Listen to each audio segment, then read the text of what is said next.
Okay, good evening, everybody, and welcome. Welcome to those that are joining us on Facebook Live. Welcome to those of you here in the beautiful Herman Theater and the Simon Center for the Arts. And welcome to Falmouth Academy and Falmouth Academy's Community Series, sponsored in part by the Woods Hole Foundation. My name is Matt Green. I'm the head of school here at Falmouth Academy. For those of you that don't know FA, we're a community of learners united by a common purpose of turning an education into action to benefit others, particularly our community, our beloved town of Falmouth.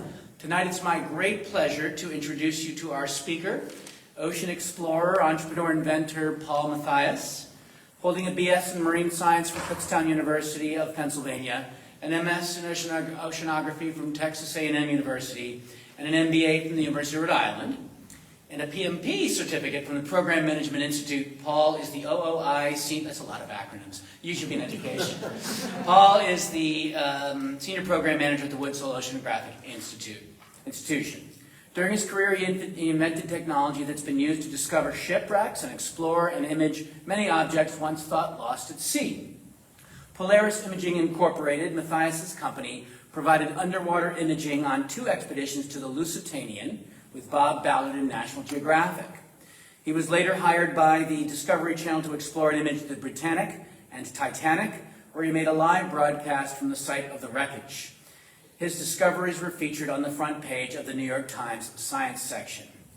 And all of that was really leading up to what his dream job was, which was be a woodworking teacher at Falmouth Academy and a sometime trombonist in a student orchestra. So we're thrilled to have Paul, who will take us on a deep dive into his life's work, exploring the vast world under the sea. Please welcome Paul Matthias.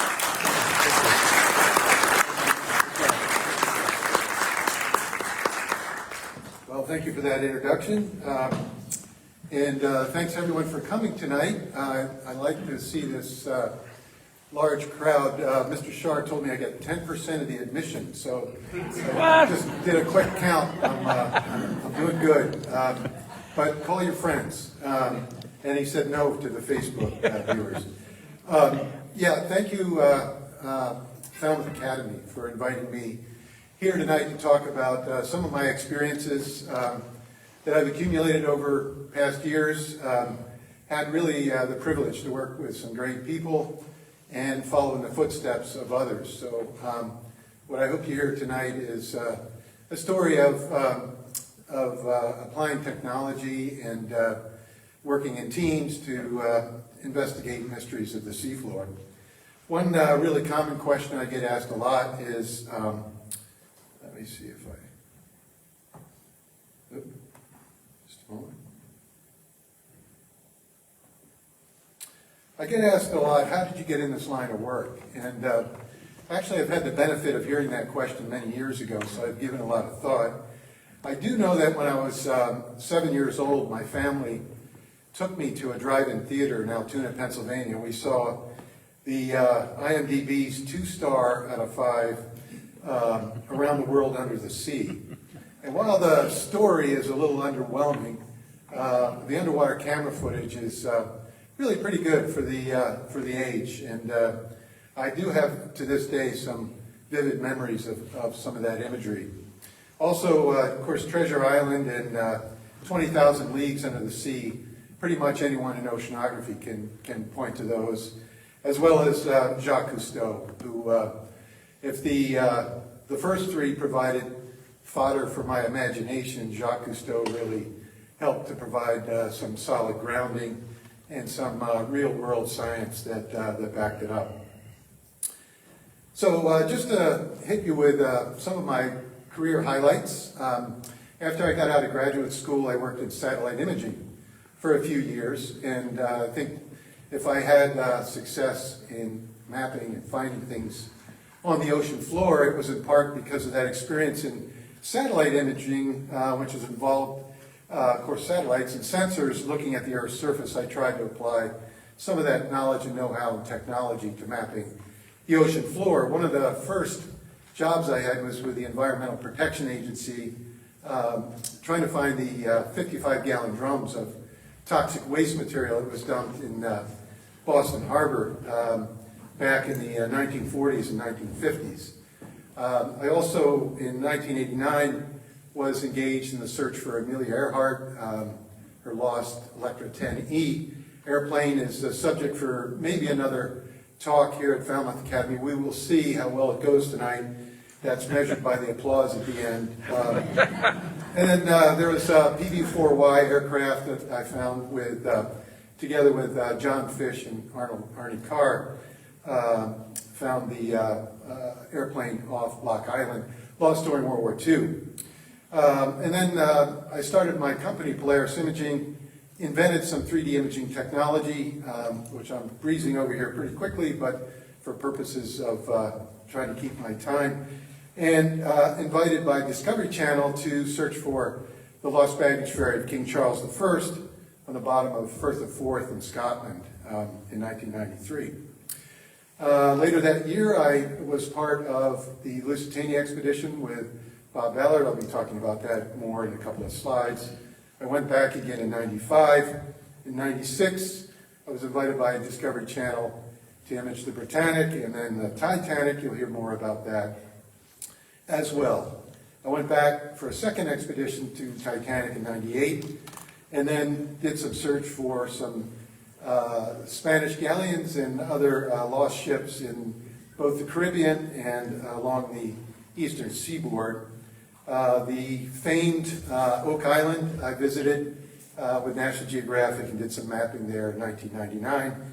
And no, I will not give a presentation on Oak Island. Back to Lusitania. Estonia was a passenger car ferry lost in the Baltic that I imaged in 2000. The very famous Spanish galleon, the Atocha, in 2001, and then the Space Shuttle Columbia that blew up and left debris across 3 states, including some in the bottom of a reservoir in Texas, where I applied my technology. So, Lusitania. Yesterday marked the 108th anniversary of her sinking, which was pretty interesting that sort of lined up with this presentation. They do hold an annual ceremony at the Old Head of Kinsale to memorialize and remember her. She was built in 1906 and was really fast and luxurious. She won the Blue Riband and averaged on her 1907 transatlantic crossing, she averaged about 24 knots, which was very, very fast. She was 787 feet long. She was on her 201st transatlantic cruise when she met her destiny. So as I said, she was very luxurious. On the left, we can see the first class lounge, the great dining salon of the first class on the right. And at the time of her last cruise, or last transatlantic cruise, in early May 1915, we were in the midst of World War I. U.S. was not in the war yet, but the German embassy posted a warning message in many of the local newspapers that if they entered the waters around the United Kingdom, they were considered the enemy. So they placed a warning, and this one happened to appear right next to the sailing announcement for the Lusitania. So you would think that probably some of those passengers at the time saw that message. The crew of the Lusitania, of the Cunard line, were very much proactively dissuading people to have any concerns. Don't worry about it. And Captain Thomas told a reporter, quote, "It's the best joke I've ever heard in many days, this talk of torpedoing." So he discounted it.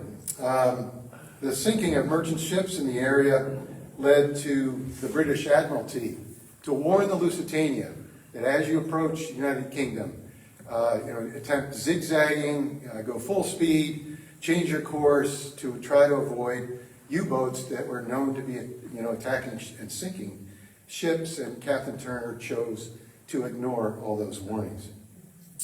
So Lusitania left New York on May 1st, carrying 1,962 passengers on board. Now, some weeks before this photograph was taken, this photograph to me is interesting for two reasons. The first is the U-20 U-boat is the second one from the left. You can just make out the number 20. That's the U-boat that has a destiny with the Lusitania. But the one that's two to the right of that on the the lower right corner is the U-21. And only about 8 months earlier than the Lusitania's sailing on September 5th, 1914, that U-20 encountered the HMS Pathfinder and fired a torpedo, which was the first self-propelled torpedo launched from a submarine to sink a ship. So that only happened a few months before, and here we see those two notorious U-boats nearly side by side. Let's see. Does somebody out there have my cursor? Ah, here it is. Okay. So compared to the luxurious, Lusitania, this is just one of the snapshots of a sister ship, not the U-20, but the U-boat 110. You can get an idea of this, kind of greasy, very crowded, smelly U-boat that these sailors were sailing in. On the right, we show the manhole that goes to the periscope well. There's hand wheels for pressure gear, valve wheels for flooding and blowing, air pressure gauges, and so forth. So, quite a step back from, shall we say, computer technology today. This image or slide shows us the map. On the left is, in red, is the Lusitania's course. And what I'd like to draw your attention to is the U-20's course. So she sailed around the corner there of Ireland and sank the Earl of Lantham on May 5th, the Candidate on May 6th, the Centurion on May 6th, before reaching the crossroads with the Lusitania on May 7th, when the U-boat U-20's chief engineer room officer sighted Lusitania in the afternoon. And Captain Schweiger of the U-20, whose photo is shown in the upper right, looked in the periscope, and it just didn't look like it was going to work out. He couldn't tell exactly at first what ship it was, but it looked to be transiting in a direction that was not favorable. But at the last minute, the Lusitania turned, and he got his shot 700 meters, or he was 7 football fields away, and only fired 1 torpedo at Lusitania. Now, some people, well, before I go there, that first torpedo hit the Lusitania, and there was a second, much more significant explosion that occurred. And a lot of people at the time thought that the U-boat had actually fired 2 torpedoes. There's substantial evidence from the records of the U-boat to the inventory, to shipping information and so forth, that the U-boat did not fire the second torpedo per Captain Schweiger's records that he kept in personal diary. But the second explosion was caused by something else. And the mystery associated with the Lusitania to this day is, what was that something else? So after the U-boat was struck, Captain Turner ordered the ship to steer toward the coast. They were only about 11 miles away. They probably were able to see the old head of Kinsale and the lighthouse there, but systems were failing. The ship wouldn't respond. The Lusitania was able to get out an SOS message, but there was panic and disorder on the decks, and the ship was listing and ultimately slammed into the bottom. The bottom there is only 300 feet, and the length of the ship is 787 feet. So she was she was able to collide with the bottom while still making forward motion.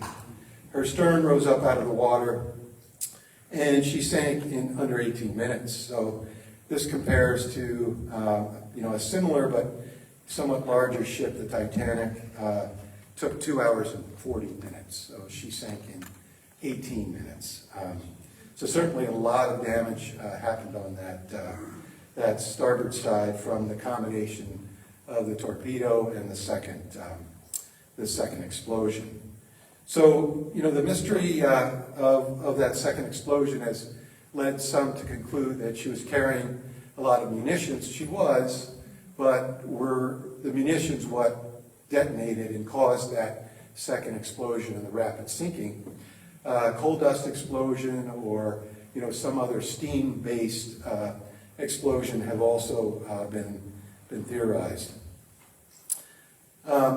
Lots of the bodies were recovered. 764 were rescued and landed at Queenstown.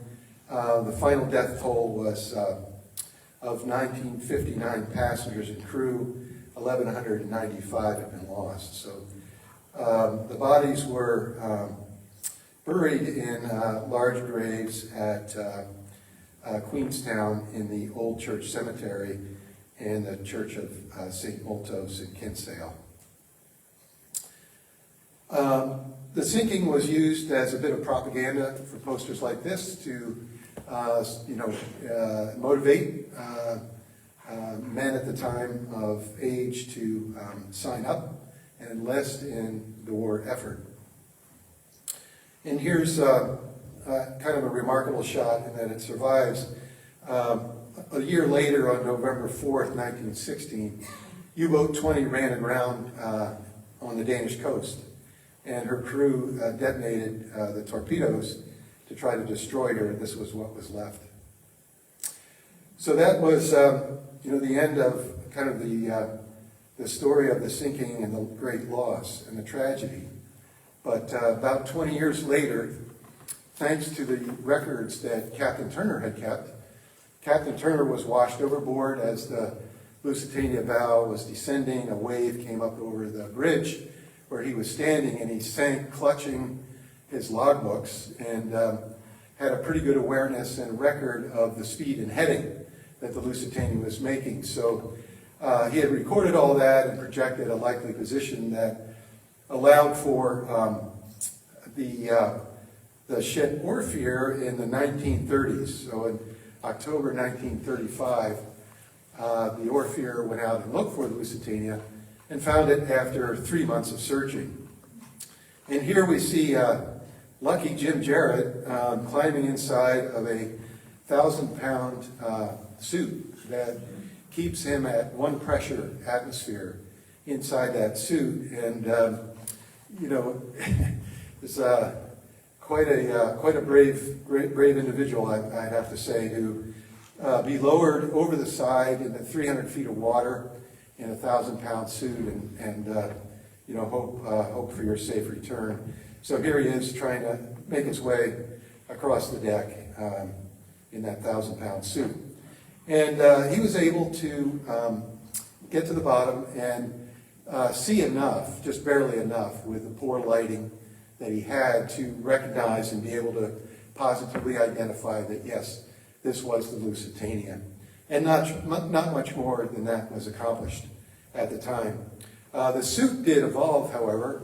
The technology used in that suit has evolved over the years to be the gym suit today, which is a very popular, common, and much lighter commercial diving suit. So the Lusitania changed hands over the years. In 1982, Greg Bemis, who was a state senator from New Mexico that died just 3 years ago now, acquired sole ownership of it. And at first, he was really interested in recovering objects from it and, as a money-making proposition. He was a businessman. But it was at some point along the way that he got really interested in what really happened to her. And he mounted some expeditions, including Oceaneering International, went there in 1982 with a diving bell and tried to ascertain the cause of that second explosion. They also recovered anchors, propellers, and other items during what was a massive and destructive, as far as the wreck goes, salvage effort. 3 of the 4 propellers were removed, and 1 was melted down, another was at a location on display in Dallas, Texas. So that leads up to 1993, when I was invited by National Geographic and Bob Ballard to go to the Lusitania. I was invited, I think, in part because of some first-of-its-kind technology that I invented for creating a 3D map of what's on or below the ocean floor. And that expedition was 3 weeks long. The results were published in, I guess it was the April 1994 issue of the magazine, and a 1994 documentary. So certainly, as you've seen on any of these expeditions, we had a pretty sophisticated control van in 1993 with plenty of monitor space. We had control space, worked with, here we're working with a model of the Lusitania and trying to compare and contrast that to the video we're seeing. We immediately recognized the wreck site is really more of a junkyard than a pristine, readily identified wreck, and that was further substantiated as the expedition and exploration went on. There's also Ken Marshall that's there on the right. He's a very outstanding artist and specializes in artistic renditions of shipwrecks. So we took along really the best in technology. You'll see here I took my younger brother with me. Anyway, this is the, hey, it's 1993, folks, okay?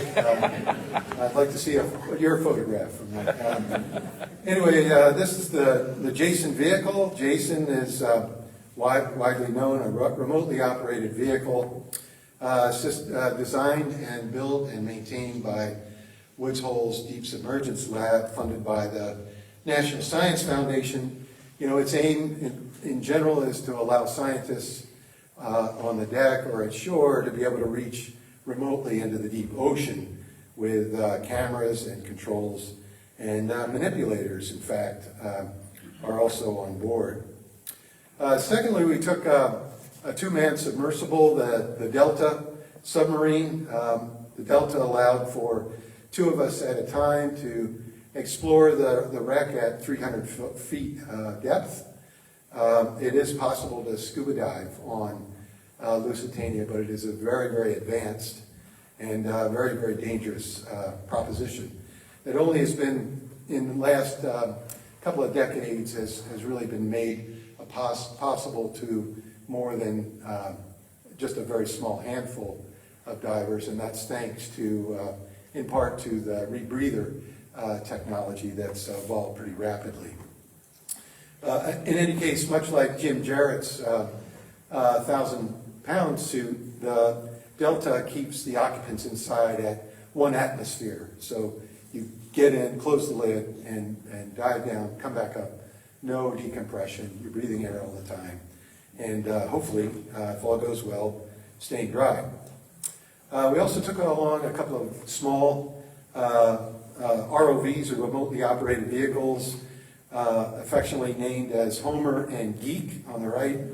Homer and Geek allowed us to explore the wreck and get inside and view inside some of these really small openings on the wreck site without human risk.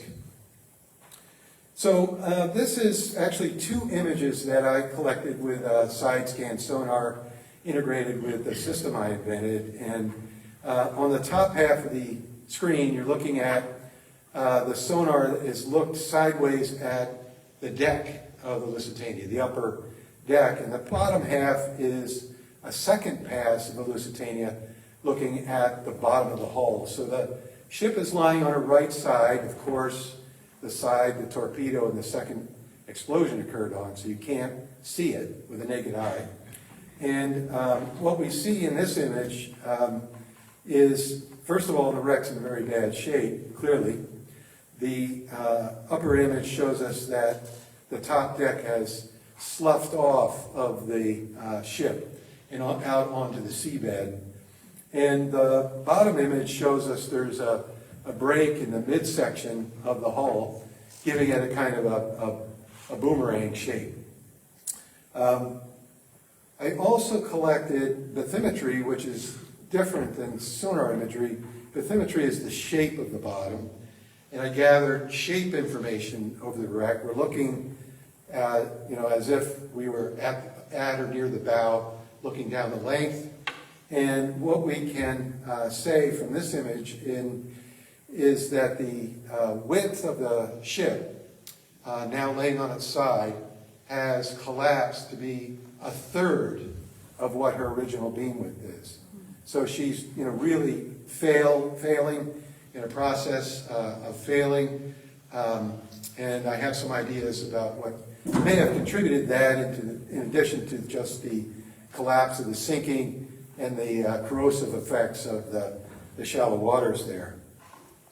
So to aid in our exploration, I overlaid here a wireframe model of what the ship originally looked like on top of that 3D shape. So on the seafloor there today, there's not the stacks or the cables or those wire lines, but they're there to show you and me and others the difference between what the ship originally was and what's there now. And immediately you can see, of course, the funnels are missing. They're gone. But importantly, the bow section is missing. There's a big chunk that's missing out of the bow that you can see on the left in this image. And you can also make out the broken midsection and get some idea that the wreckage is in somewhat of a very deteriorated state. So after producing this 3D model with the wreck on top of it, while we were at sea, I realized, hey, we've got these three vehicles in the water. We have a submarine driving around with people in it. We have the multi-million-dollar Jason being controlled around looking at the wreckage. And then we have Homer and Geek doing their thing. How do we know where everything is? So I took a feed from the navigation system, which was tracking each of those individually, and produced an underwater air traffic control system, essentially, of which this is just a snapshot. You're seeing those little icons in the kind of top left of the image are the sub, the Jason, and the ROV, and as they moved around, we could see in real time not only where they were in relation to each other, which is very important, but where they were in relation to the wreck for its exploration. Now, it wasn't all work exactly, but I had the opportunity to meet Roy Disney. Now, Roy has had a castle in Ireland and decided he'd like to come out and see what we're doing. Who wouldn't, for a day? So he came out with his wife, and we spent quite a bit of time. He was very interested in the 3D imaging technology I had invented, and I got a chance to hear about some of the challenges he had as the head of Disney Studios at the time, and later got invited out to Burbank and talked to his people there, and then the Wonderkin that he has in Florida at a special think tank about 3D imaging. So that was a great benefit of being on board.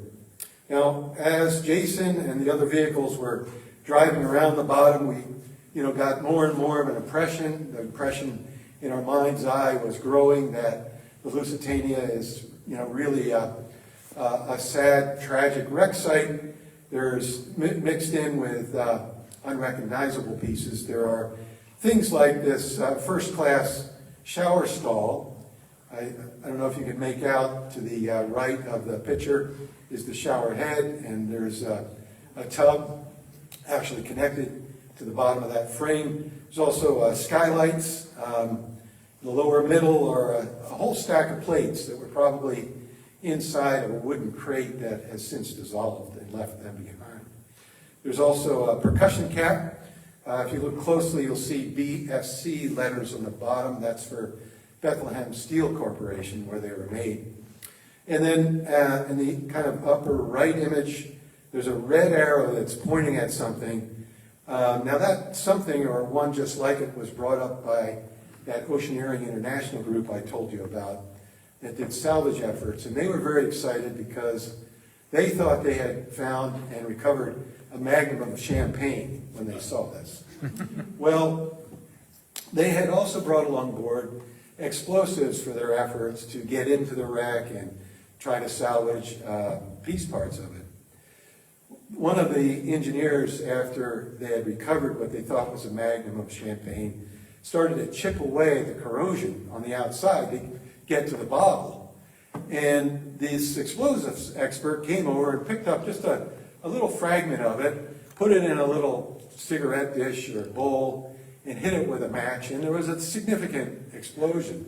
Turns out these are hedgehogs they're forward-launched anti-submarine depth charges that were dropped all over the Lusitania during World War II. Now, some say that was the British trying to hide whatever was there. Others say they were dropped because the British were using the Lusitania as a dummy target to drop hedgehogs on. But I can tell you, we saw several, and in fact, the Delta submarine got quite the scare of their life when they came upon one at the last minute and were no more than a few feet away from what was a very powerful explosive, at least when it was originally deployed. So I get asked a lot, on all these expeditions, what was the scariest thing, or what was the most dangerous thing that happened? And one of the things that I think of is the Lusitania and all the nets that are on her. So there's fishing nets all over the Lusitania. As you can see in the artist rendition on the left, that's another Ken Marshall rendition. And a photograph on the right shows some of the deck plates, and you can see some of that netting. So we understood from talking with the local fishermen that they try to avoid the Lusitania, but at the end of the season, oftentimes they'll take the worst net they have and tow it through. And if they recover it, it's like hitting the lottery because the ship is so festooned with schools of fish. But the downside is they have lost a lot of nets. And a lot of these have floats on them, as you can see in that image, that floats the nets way up into the water column. This is hazardous for diving and ROV and submarine ops. And unfortunately, late in the expedition, the Jason vehicle got hung up. And we tried to hoist her aboard. We did everything possible. We couldn't get her up any shallower than 110 feet below the water surface.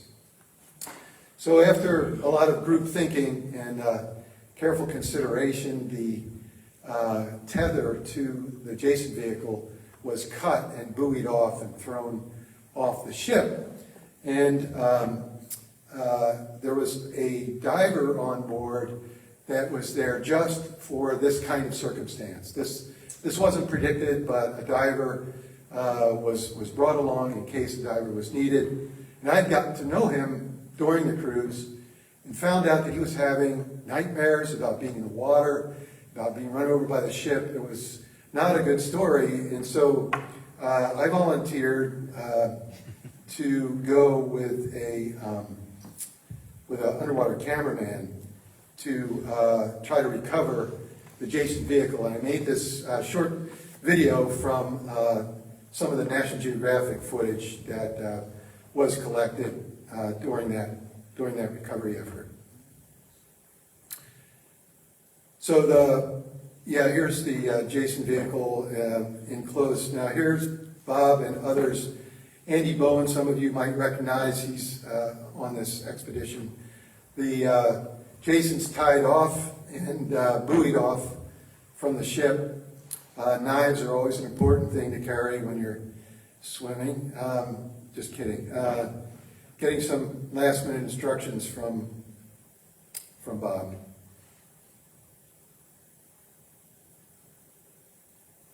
The underwater cameraman is Mark Shelley.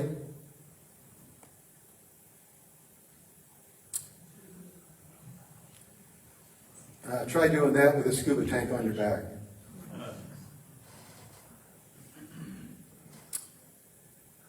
So in we go, and I'll never ever forget what it was like to dive down through this really very clear water.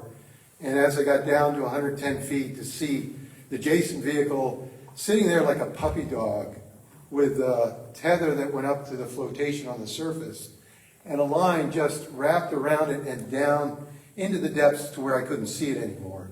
The water depth there was 300 feet.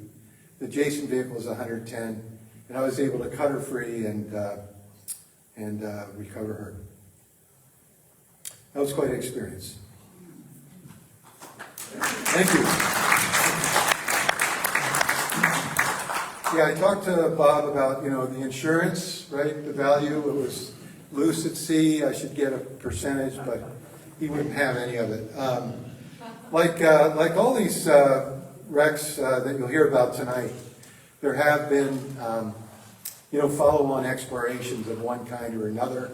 Mine was not the last word or the first in terms of mapping and exploring these wrecks. I thought these images were really cool. Let me explain what they are. So in 2019, Dr. Kari Haitainen from Finland, who is a technical diver and underwater videographer, he does 3D photogrammetry. So that technology he applied to this is just the bow section. And, bottom line is it's really helpful to show just how chaotic it is. And yet, at the same time, we can recognize features in all that chaos that's down there. So on to the Britannic. She was the third and final vessel of the White Star's Olympic class of steamship after the RMS Olympic and the RMS Titanic. She was intended to enter the service as a passenger liner, but was taken over as a hospital ship and operated around the Greek island in the Aegean Sea in 1915-1916. So on November 21st in the morning, 1916, she was shaken by a bad explosion, and after the fact, it was determined that she had hit a mine that was placed there only less than a month earlier by a U-boat, SMU 73. So she hit a mine, and the explosion was on the starboard side, and flooding eventually filled the first 6 watertight compartments. Well, as you'll hear about Titanic sank because the first 6 watertight compartments were filled. Titanic could only handle 5. Britannic was modified as a result of that to be able to handle 6 watertight compartments filled. So things looked kind of okay at first, but nurses and others on the ship had opened a lot of the portholes that were down near the waterline in the bow to air out the ship on this particular day. And those portholes allowed for water to enter more than just those first 6 holes, sadly. The captain, much like Captain Turner with the Lusitania, who tried to steer the ship toward land, to beach her with the hopes of saving lives, Captain Bartlett turned the ship toward the island of Kea with the hope of stranding her or landing or beaching her there, and told the crew to hold off on the lifeboats. But unfortunately, the crew lowered 2 without his go-ahead, and those 2 were drawn into the propellers, and all 30 people on those 2 lifeboats perished. However, he was able to stop the propeller The water temperature was considerably warmer than the Titanic. There were many more lifeboats than on Titanic, and 1,035 people survived out of the 1,065. So the Britannic was, we'll say, located or discovered, depending on who you ask, by Jacques Cousteau in 1975. And seen here, again, an artist's rendering of the wreck on the bottom, but it shows, its condition is very pristine and recognizable, particularly compared to the Lusitania, and almost looks as though we could fulfill Clyde Cussler's dream and float it with ping pong balls. It has a very recognizable shape. In mid-1995, an expedition filmed by Nova with Bob Ballard visited the wreck, and he used sonar and collected images, but the wreck was not penetrated, and Bob found all the funnels. They were all in good condition. And a year later after that, I was invited by Discovery Channel to test out my technology at the wreck site. My objective was to validate some of my latest technology for imaging the seafloor, and this side scan sonar image along the bottom I think provides a near photographic quality image of the wreck. It's actually collected by a side-looking sonar. You can make out certainly the main features, and this break in the bow area, the mine hit the opposite side, but as the ship sank, we think that area of weakness where the mine struck, helped to really sever, in fact, nearly sever that bow section off of the rest of the ship. You can also see the forward mast, and if you look very closely, you'll see a crow's nest. There's a forward anchor, and the very large lifeboat davits. There is a diver in the upper right photograph of a diver on one of those lifeboat davits, which were, these were mechanized, and again, an improvement over what was deployed on Titanic. So, excuse me, one of the cool toys, or I should say two, were the Jules and Jim vehicles from Deep Ocean Engineering that we had on board. These were brand new submarines with these thick acrylic spheres that would give you almost a 360-degree view of what was around you, that had manipulators, lights, cameras on the front, and would hold a crew of two. I was deployed into Jules, another person into Jim, and in hindsight, I should have had it the other way around, because this was the first sea trial for Jules, and as soon as the hook let go and the sub was in the water, we just fell steadily without great speed, but without stopping right to the bottom. And it took a lot of perseverance for me to not get too concerned, and the pilot to communicate with the surface to where he realized which button he should have switched or shouldn't have. I speak a little bit of French, not a lot, but I could tell we were in a little trouble. But we managed through, and I survived to be here today to talk to you, and created this short video clip for you to see what I saw after I dove here. Matthias was here to fine-tune his imaging technology on Titanic's identical twin, Britannic. Again, my younger brother putting the side scan sonar in the water. War I.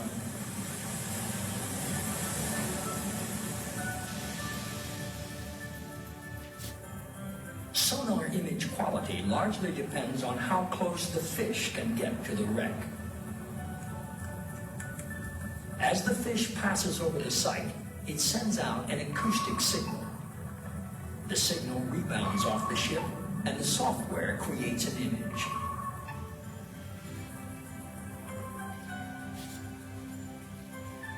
In a matter of hours, Britannic is revealed lying on her side on the ocean bottom.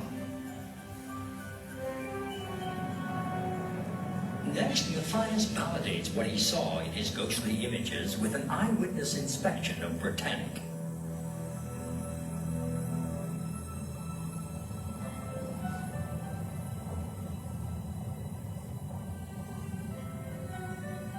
By fine-tuning his software here in the shallow seas, he increases his chances of capturing an image of Titanic in extremely deep waters.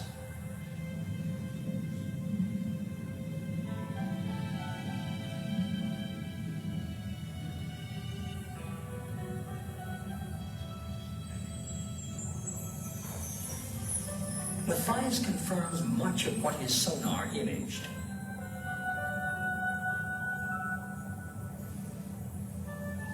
The railings on the bow. It's pretty remarkable how really well and easily recognizable she is. Just encrusted because of her shallow, warm water condition. The great hole caused by her sinking during the First World War.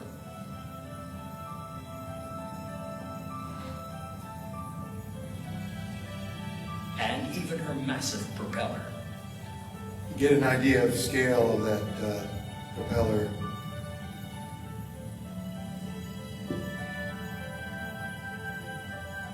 Matthias leaves Greece with high hopes for Titanic. There's a song that goes with that. I'm not going to sing it, but let me see. So like all these wrecks, there's, again, there was work done before I was there and work after, and there is a continuing legacy of exploration of Britannic that has gone on, but this is very serious diving. Lusitania at 300 feet is over 2.5 times the sport diving limit of 130 feet.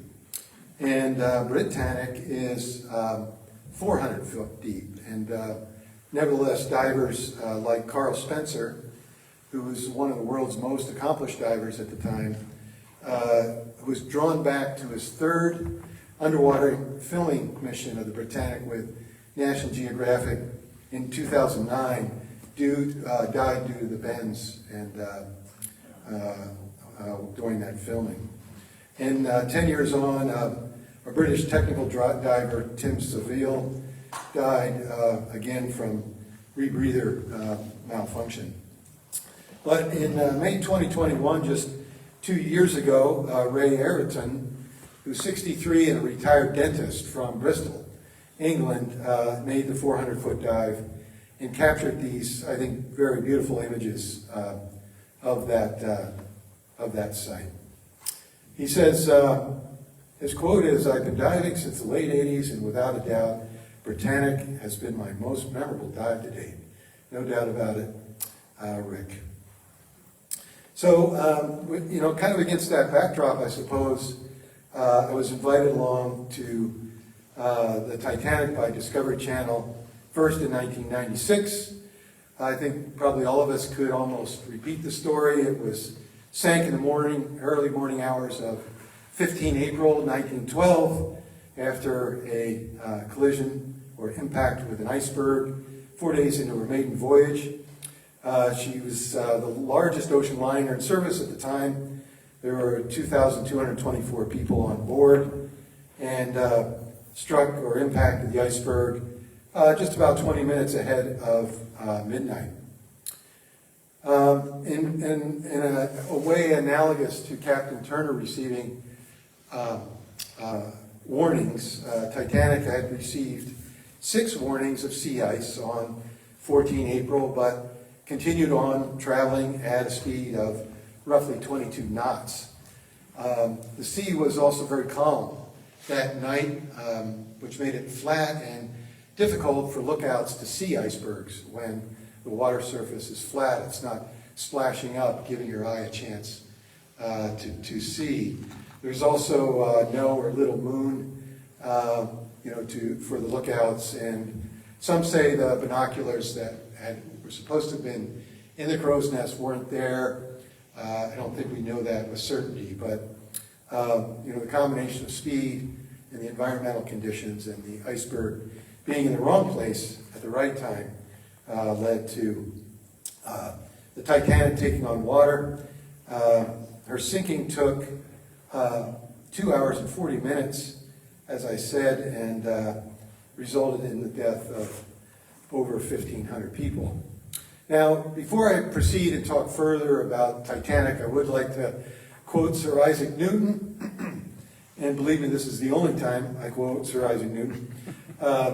His quote is, if I have seen further, it is by standing on the shoulders of giants. And this really applies for me here with Titanic, and there's no greater giant than Bob Ballard, who, as a co-lead of a French-American team, found the wreck and explored the wreck for many years. So a lot of the work I was able to do, a lot of the conclusions and technology that I was able to apply are, thanks to that giant. So a central piece of technology for exploring Lusitania's Nautile, one of, I believe, 5 or 6 subs in the world that can go to 6,000 meters depth, or 18,000 feet. So, the large Navy submarines, for instance, are not capable of reaching this depth because of the great pressure. So if you are at the site of Titanic, the pressure is 6,000 pounds per square inch, or about the weight of a car on the area the size of your thumbnail. It's that kind of intense pressure. So the living sphere of Nautile, which you can see in that central image, the circle, that's 7-foot diameter, and inside that are a whole bunch of expensive electronics and 3 people. That sphere has 5 inches of titanium to protect the occupants, and then it has 3 portholes that are made up of 7 inches of plexiglass, which are bowed out at the surface, and at the depth of Titanic are bowed in slightly. Fortunately, not detectable. Now, when I dove on Nautile my first time with the people that managed Nautile, or the French group Infirmier, I don't know if any of you had when you were a kid, a little flower with a squirting bulb. You put water in, and you go up to somebody with a flower, and you squeeze the bulb in your pocket, and the water comes out of the flower. Well, they kind of set me up with something like that, only the water was over top of my head, where I was laying on a bunk looking out a porthole. And then I think it was at about a mile down, I started to feel drips on my head. Well, they had the best laugh about that. And I still don't send them Christmas cards. But for me to accomplish my objectives, I needed to add things on to the Nautile. So here in the rightmost image, you see a yellow torpedo-looking thing. That was one of my side scan sonars. In fact, the only one that's available at the time that can go to that depth. And I'm bolting it onto the back of the sub.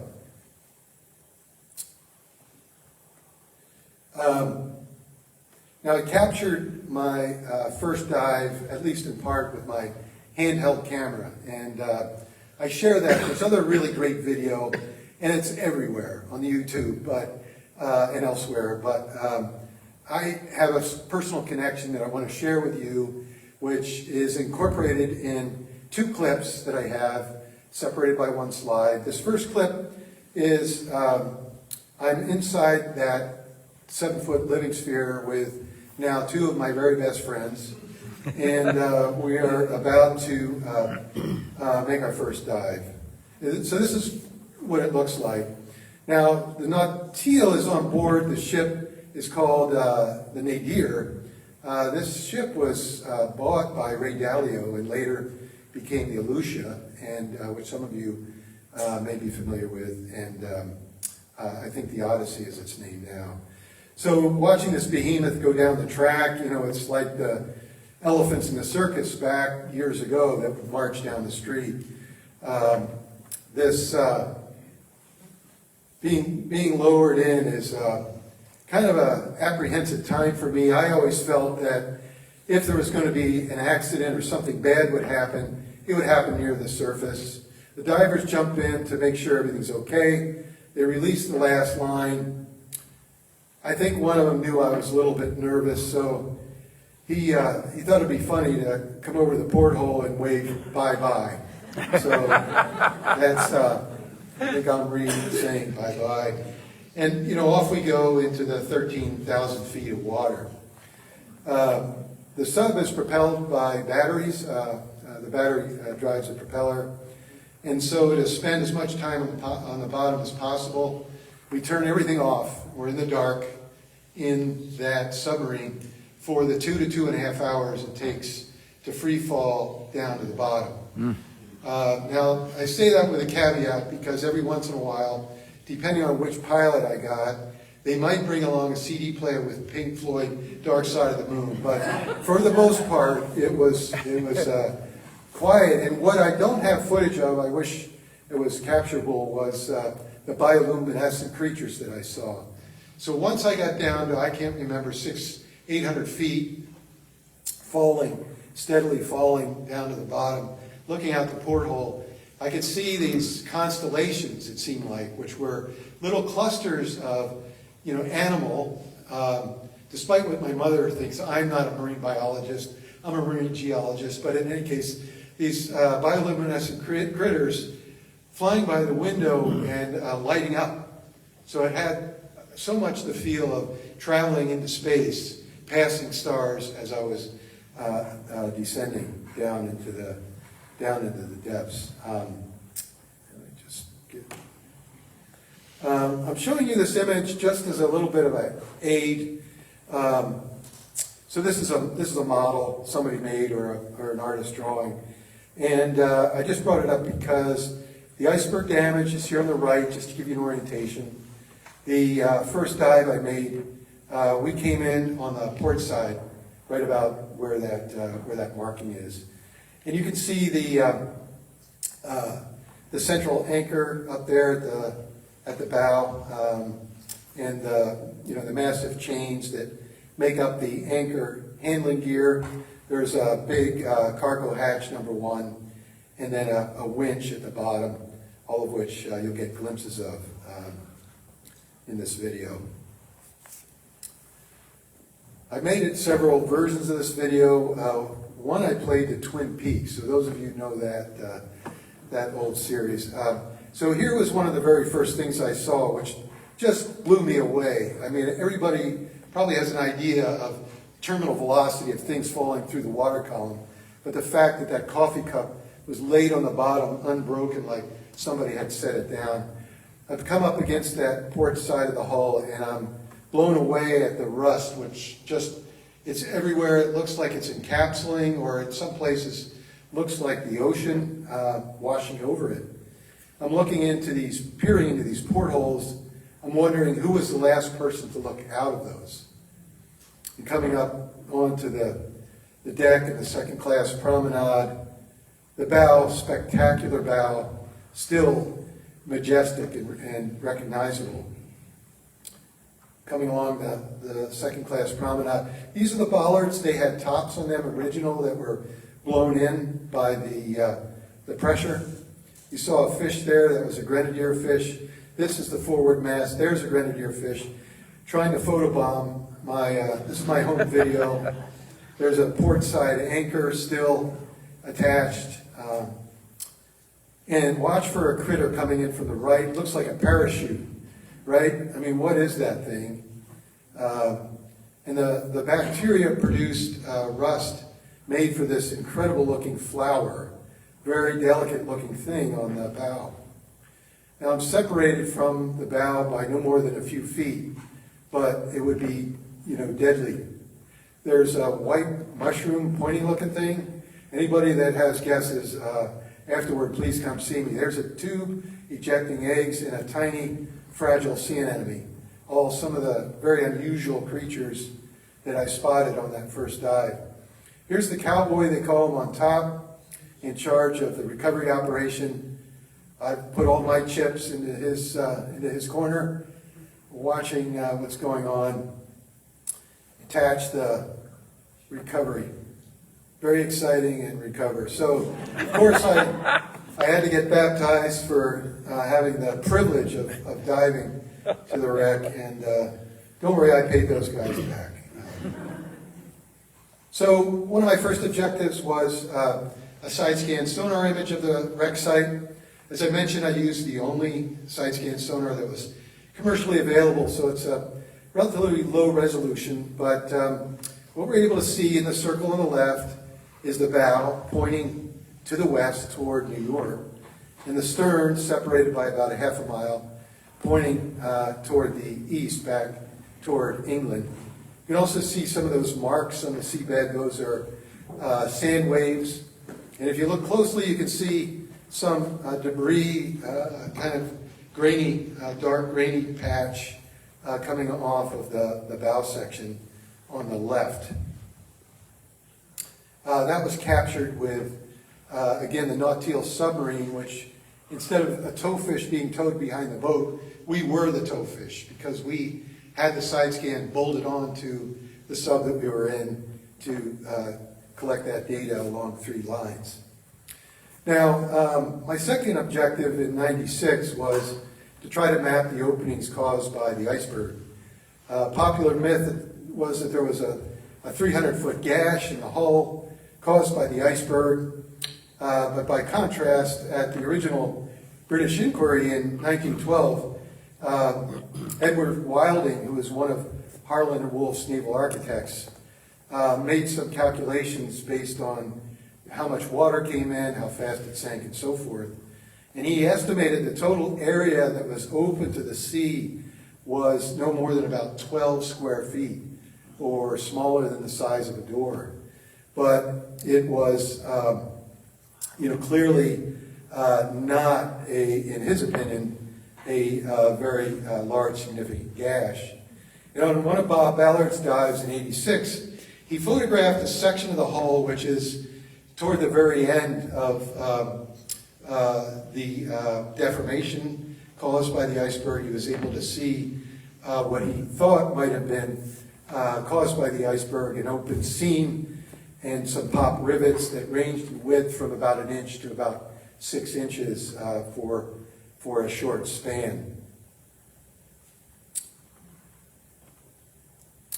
But the majority of the iceberg damage is invisible to the naked eye. So here we have Titanic in dry dock, and here we have a representation of where the mud is. So the iceberg damage and the eyewitness accounts of the damage and the flooding hold that those openings or whatever, just a minute, whatever damage occurred was below the mud line where you can't see it.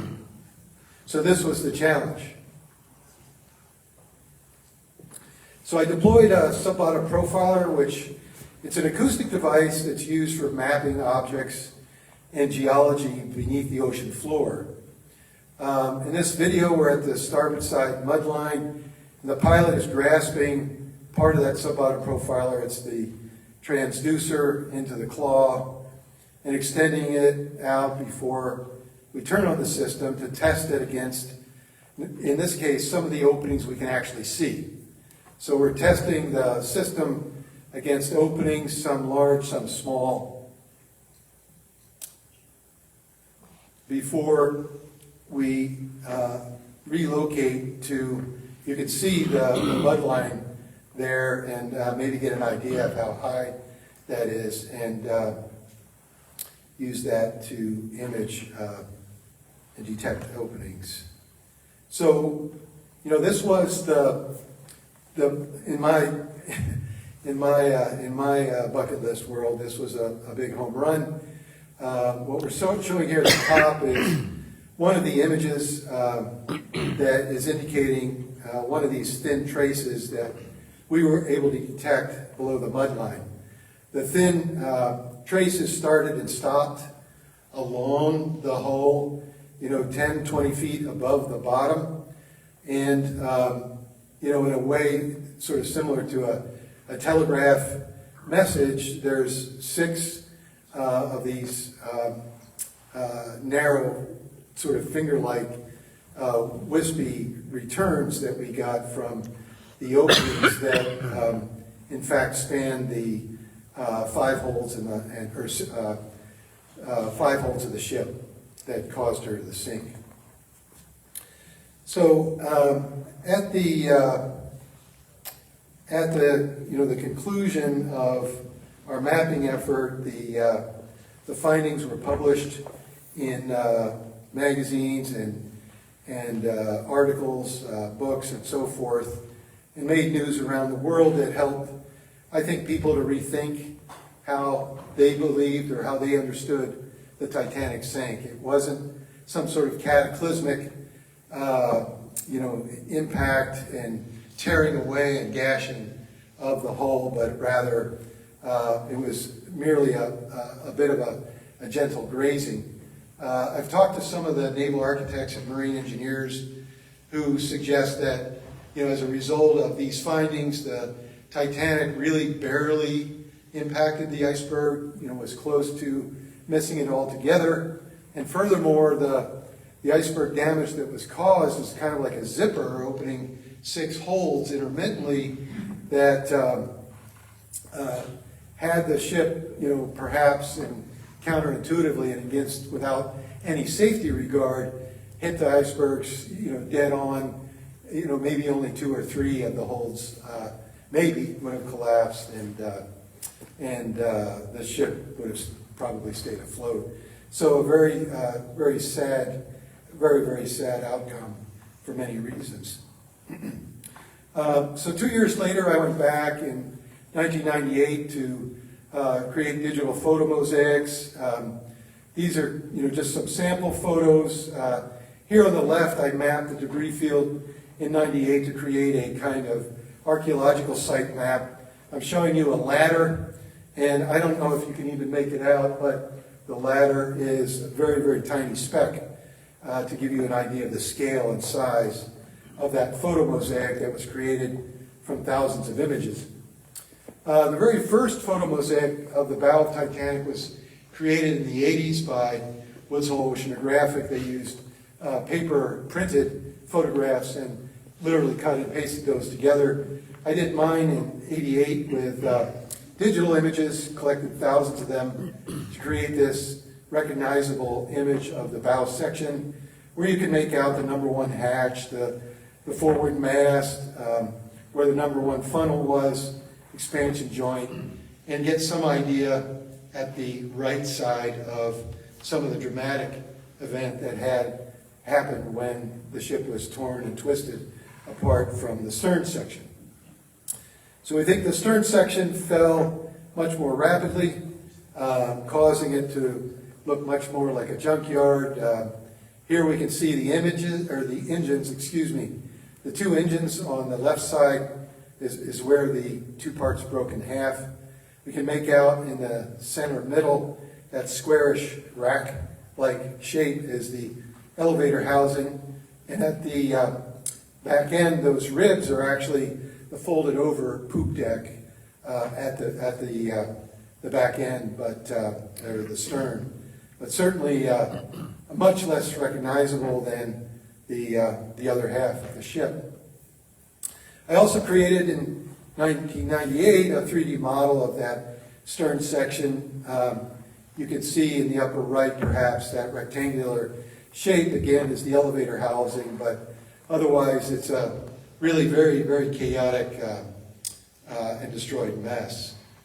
Also created these small area photo mosaics. So the picture on the left is a photo mosaic of a few dozen images of the gymnasium. The circle is highlighting that window with a round top, which you can see in the photographs on the right side, both on the boat deck and in the gym itself.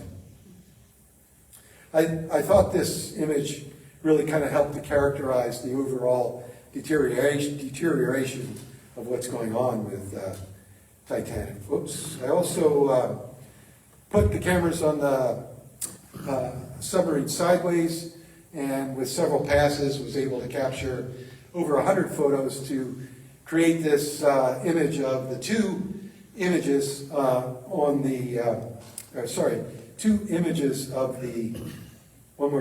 one image of the 2 engines on Titanic. These engines are 30 feet tall. They weigh in at over 1,000 tons, and they are designed for 15,000 horsepower each. Interestingly, this image also shows the double bottom. If you look on the left, you can see the double bottom there. The double bottom ends at the side where it's a single side.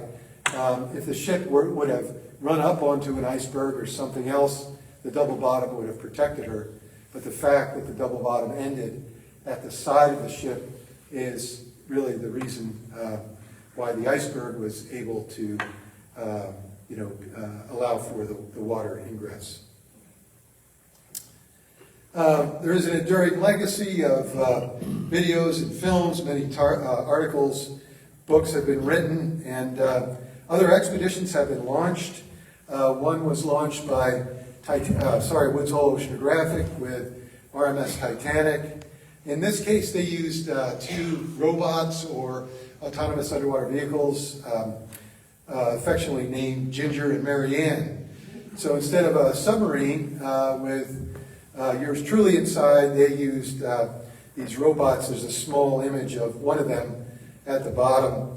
And they were able to program the robots to collect images, in this case photographs, and create a even higher resolution photo mosaic of the bow section. They also took a side view photo mosaic, which is shown on the bottom, and they merged, for purposes of this photograph, the bow and stern section. So it's definitely in the interval between 1998 when I was there and 2010 when they were there, there was a clear improvement in technology. You'll recall this was my side scan sonar image showing relatively low resolution version of the stern on the left, the bow on the right. Marianne and Ginger, one of the other, collected side scan sonar images, and when I press count to 3, I'm going to switch to the mosaic that they collected, and you'll see the marked improvement in image quality. 1, 2, 3. So, here, the crispness, the clearness of the debris down on the left below the stern section is made much more clear. My image I collected with 3 passes of the submarine. They collected with numerous passes of Ginger and Marianne because they had that ability with a robot to program it to run, again and again. And just a couple more images I find interesting here of the stern, the debris area, the debris field, and the bow section. So clear, you can see, this is side scan sonar image. You can see bollards on the foredeck and the broken down mast. So, after those experiences and the ones that followed, I think we can only imagine what the next generation of exploration is going to bring us. It's pretty exciting to me. Titanic is, I think, so interesting to so many people. It sails on in our imaginations, and yet it's still dignified on the seabed despite the decay. And it has, I think, for many, a story like a great Greek tragedy or a Shakespearean play of heroism and betrayal and bitterness and loss. So I think the story will be told for generations and generations to come, and really appreciate all of you coming to hear my version of the story. Thank you very much.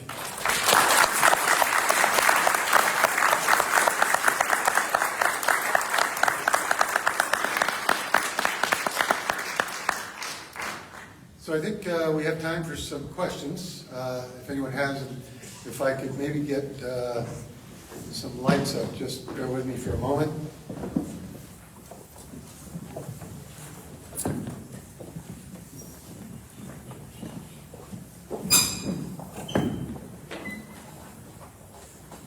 Well, I'll try to field when I can't. Go ahead. So you mentioned a couple of times that the ships were decaying at different rates because of where they were located. What are the factors that are really impacting how quickly the ships are deteriorating? Yeah, let me just take care of that.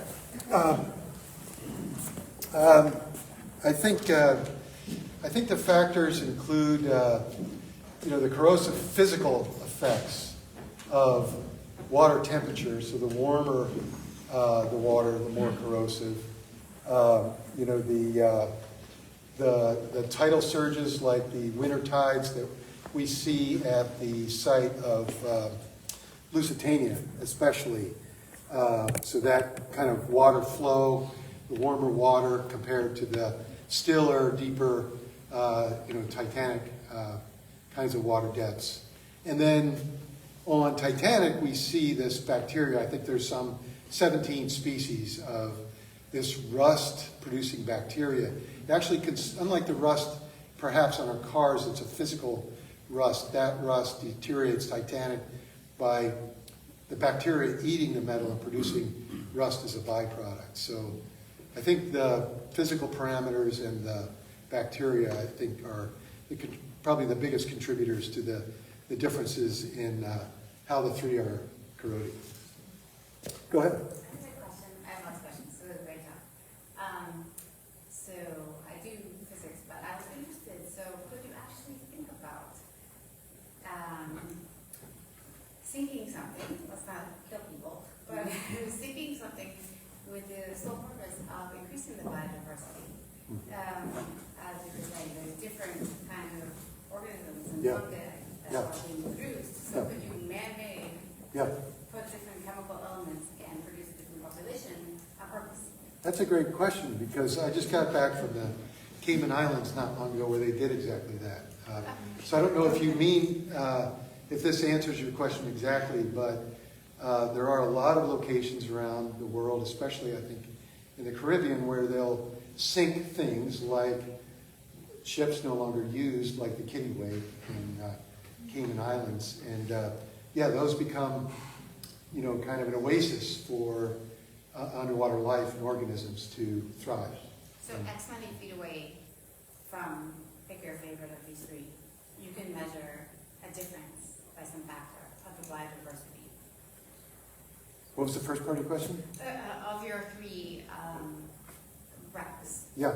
you can measure quantitatively the diversity difference, X many feet from the Titanic versus Titanic minus 300 feet or something.